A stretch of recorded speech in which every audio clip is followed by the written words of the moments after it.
اسلام کے تمام احکامات، اس کے پیچھے ایک لاجک، ایک فلسفی، ایک ریزن ہوتا.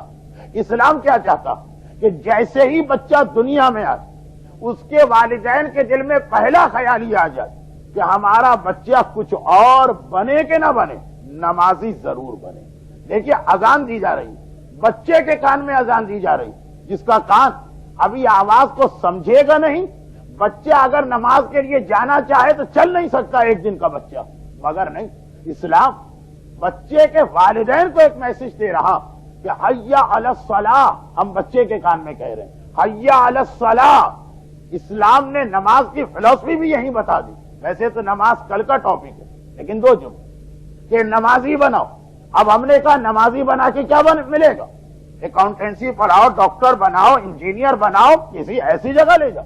کیا کہا اگلا جملہ؟ حیا علی الفلاح. فلاح، کامیابی، سب کچھ اسی کے اندر ہے. دو پیسے جیب میں آ جانا کامیابی نہیں ہے. آ بھی گئے تو چھوڑ کے جانا پڑیں گے، قبر میں لے کے نہیں جاؤ گے. دیکھیے نماز، پہلا جملہ کیا ہے؟ حیا علی الصلاح، نماز کی طرف ہو. ہمارا ینگسٹر ایک سوال کرتا ہے نا، وائی، کیوں آئے؟ کہا اس لیے کہ حیا علی الفلاح، اس کے اندر کامیابی ہے. فلاح، اذان کا جملہ پورے نماز کی فلسفی بتا رہا ہوں.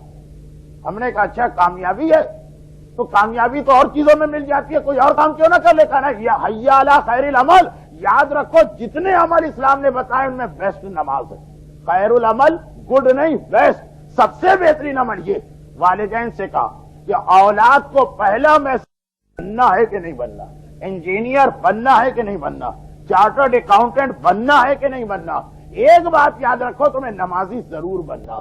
یہ اولاد کو پہلا گفٹ ہے کہ جو والدین دے رہے ہیں، یہ پہلا میسج. رحمتک یا ارحم